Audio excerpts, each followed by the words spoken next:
What happens when you mix the iconic slasher horror films of the 1980s with modern pixel-style horror games? You end up with the story of Teddy, a psychotic serial killer under the sway of a horrific entity. Welcome back, I'm Nox and I turn horror games into documentary-style stories, and this one is called Terror at Oakheart. Teddy was a man who sold ice cream out of a small ice cream truck. It wasn't super successful, but he did manage to kind of make ends meet while putting together a new clown costume in an effort to appeal to more kids in an effort to increase ice cream sales. He hears a loud sound outside. Of course, he needs to go check it out. Teddy heads outside, his skin abruptly hit with heat. The air outside filled with an orange glow. A fire down the street with a small blob of red pulses inside of it. "What the heck are you?" Teddy asks aloud. Part of the blob jumps on Teddy's face. Teddy grabs at it, muffled screams coming from underneath. The blob firmly attaches itself, spots for eyes and a mouth melting away. Teddy looks forward through pained eyes. A voice booms inside his mind. "Ah, yes, I can hear your thoughts. The veil is formed into something acceptable for you." The face looking almost identical to the mask that Teddy was working on.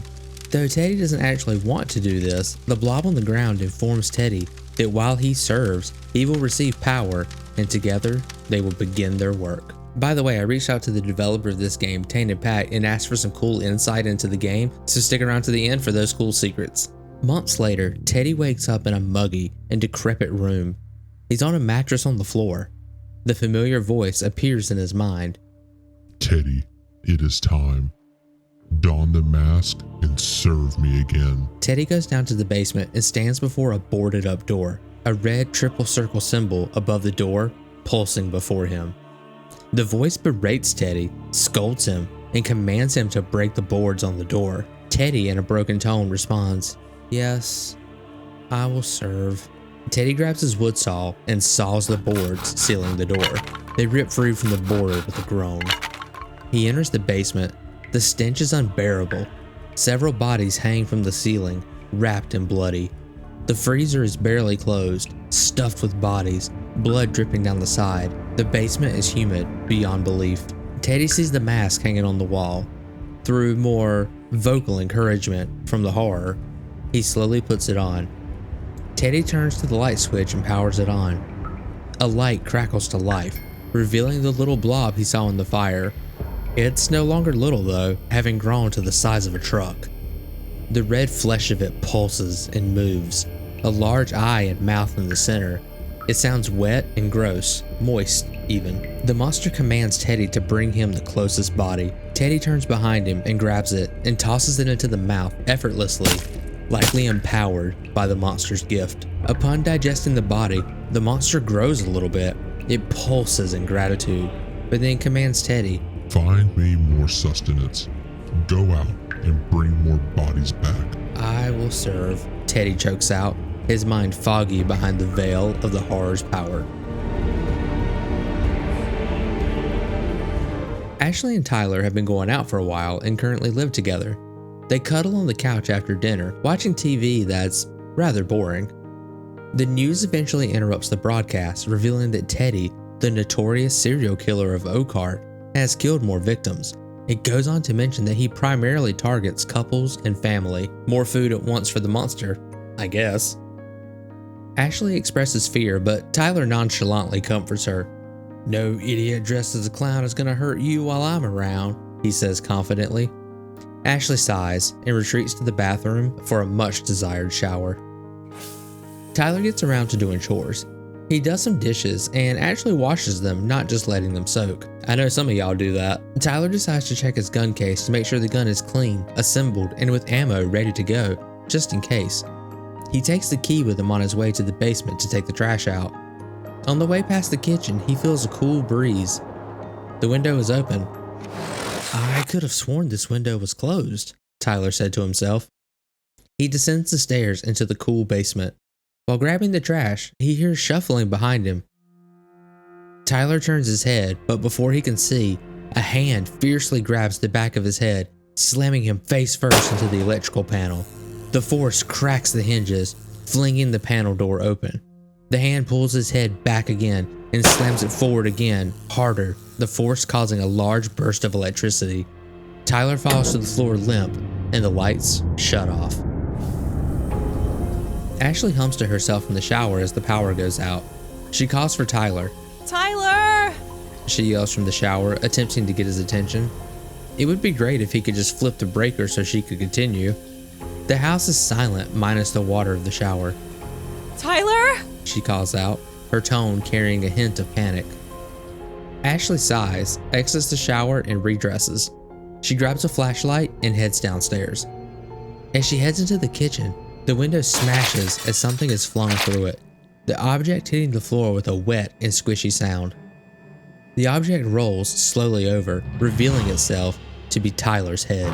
Oh my God! Tyler! She screams through fearful tears, with her heart pounding, pumping adrenaline through her veins. She rushes back the way she came, heading straight for the phone. Ashley calls the police and tries to convey what happened in between sobs. The police instruct her to hide and that they're on the way. After following directions and hiding for what feels like eternity, the house becomes quiet. No sounds anywhere, just her own breath in her ears, her heartbeat thrumming in her chest. Ashley checks the gun case, but notices the key is gone. Carefully descending into the basement, the electrical panel in an angry fritz. Ashley notices Tyler's body in the dark. She can't see it very well, and given what was thrown through the window moments earlier, that may be for the best. Her face stained with tears, she reaches into the front pocket and takes the key. Now armed, Ashley sits and waits.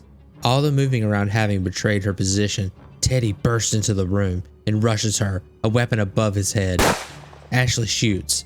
1, 2, 3, 4 times. The gunshots echoing through the room, deafening Ashley. Teddy falls backwards and doesn't move. Ashley cries as she hears faint sirens through the ringing in her ears. 1 year later. In Oakheart Cemetery, at the back of the graveyard, lies a tombstone that simply reads, Ted. It's basic, not adorned with anything. A distant relative used some tiny money to put something up.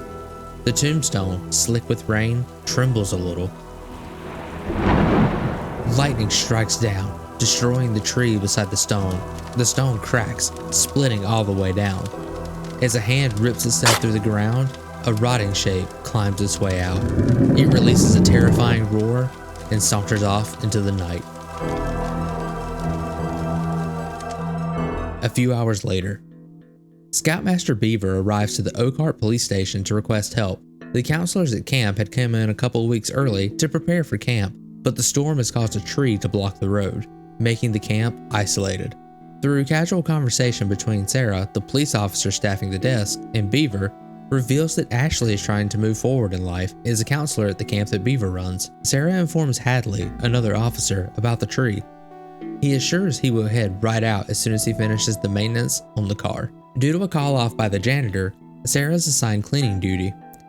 The lights in the bathroom are flickering, an issue that maintenance has been informed of numerous times. She sighs. Someone also left all the showers running for some reason.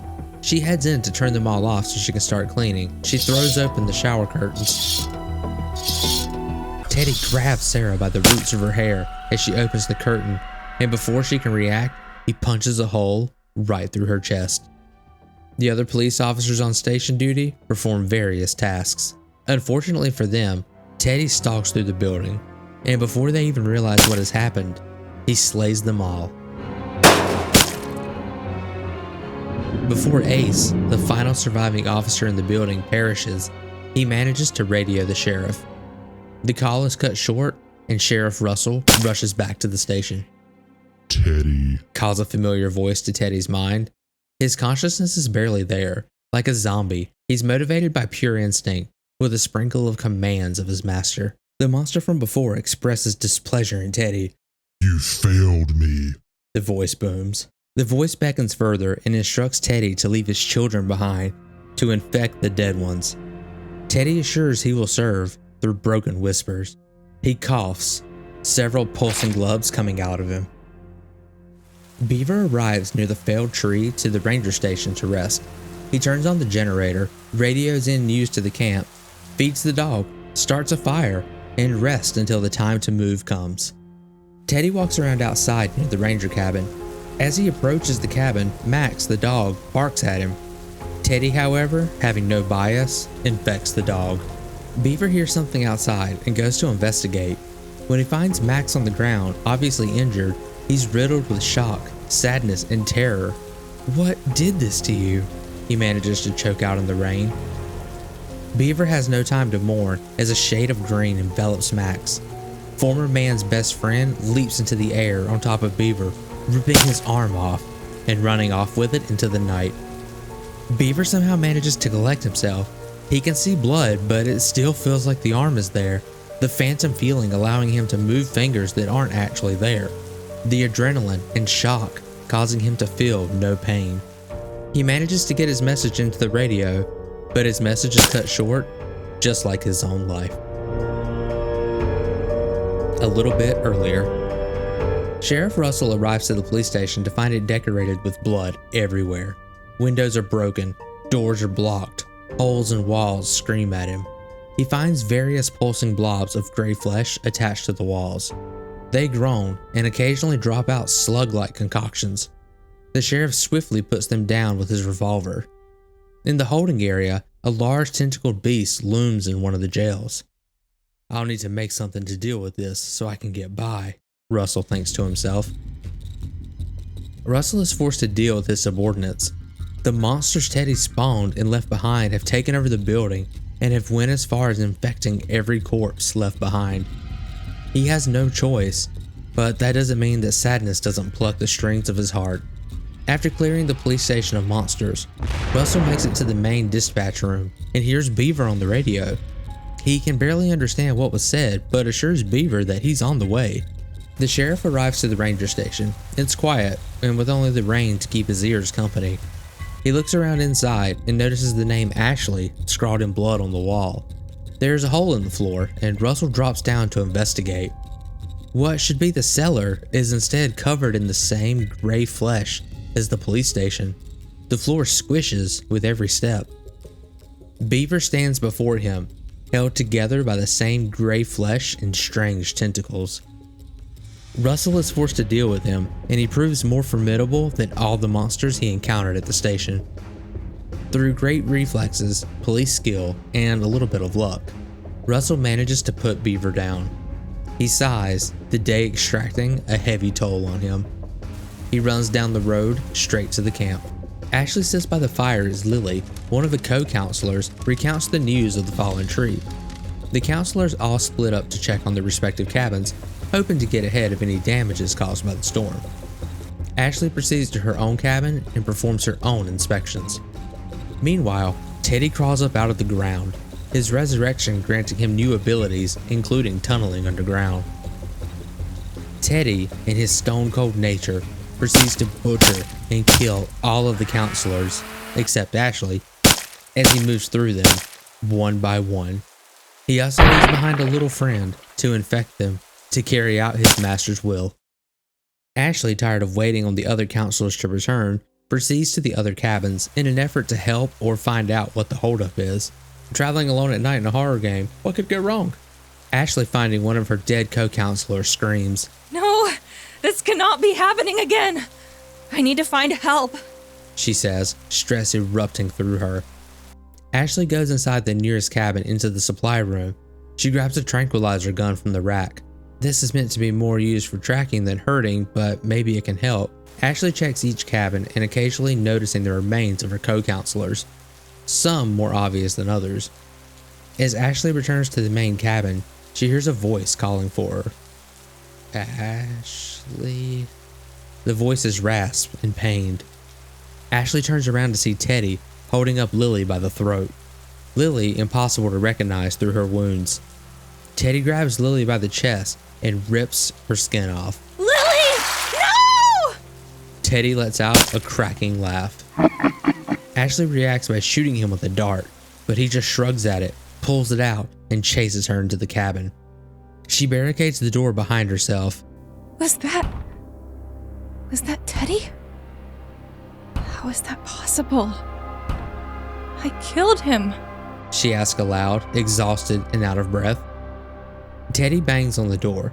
Given his strength, he'll have the barricade broken in no time. Ashley rushes to the radio room. She discovers the radio smashed and broken. She looks around the room and finds the tracking darts the camp uses for wildlife in the region.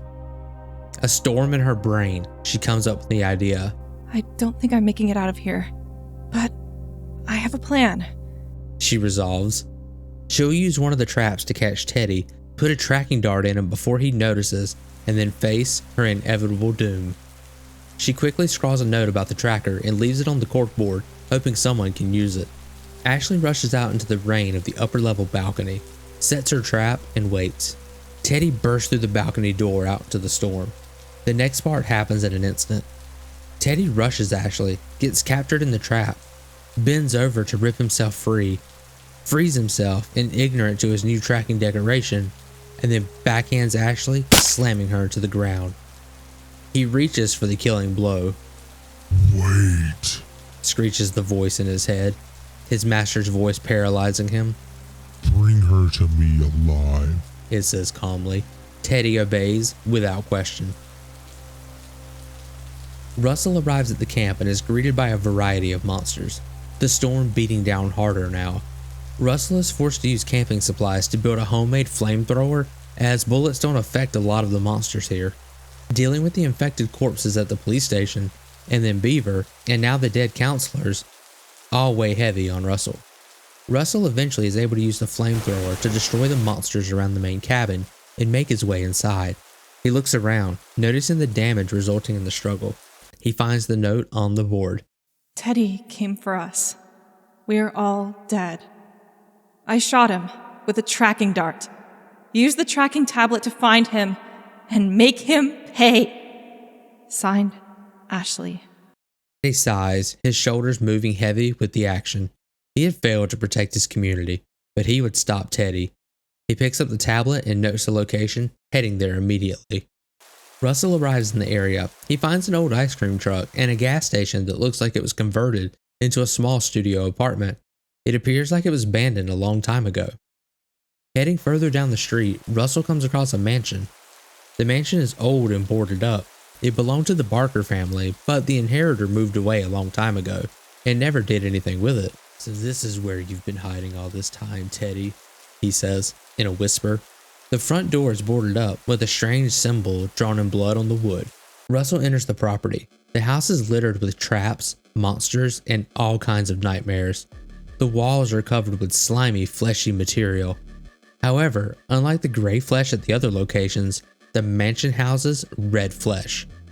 Fortunately, like the other monsters, they're fairly slow and not very intelligent.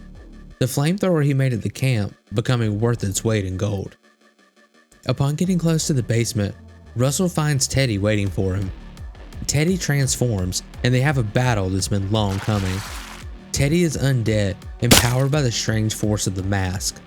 Russell only stands a chance because even though Teddy is unbelievably resilient and strong, he's slow and dumb.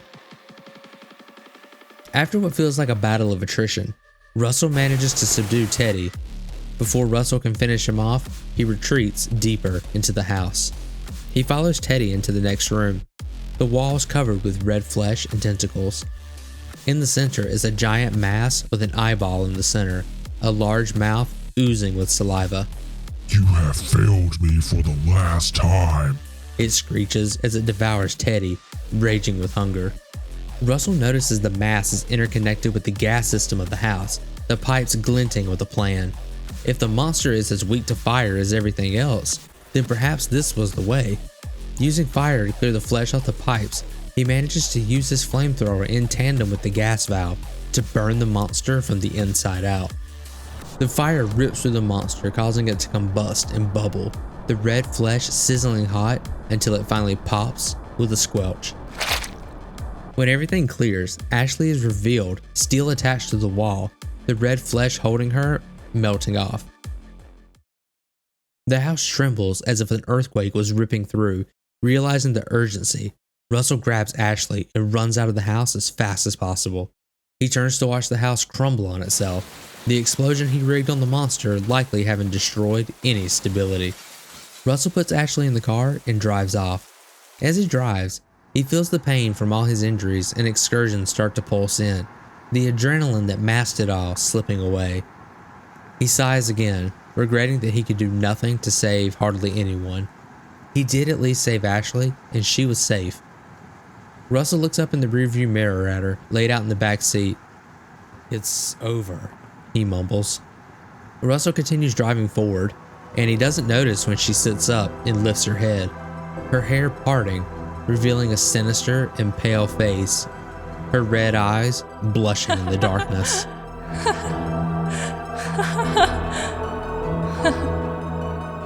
That was a long one and a throwback to the epic old school slasher style videos from the 80s. Now, I reached out to the developer Tainted Pact because I had some questions about the monster itself. Tainted Pact was cool enough to respond to me, but couldn't reveal much about the entity in case they decide to ever make a sequel. Yes, please. But they did let me in on some cool information. The monster itself is inspired by Yog-Sothoth, an outer god from Cthulhu mythology. I never actually figured out how to pronounce these names. We can even go as far as seeing the relationship in this mythology in the triple circle symbol we see appearing in the game in various places. The developer refers to the monster as Big Red in their own material. They did leave me with a little bit of a teaser though. Big Red was destroyed, which means Ashley and the others infected in Oakheart now have nothing to keep them in check.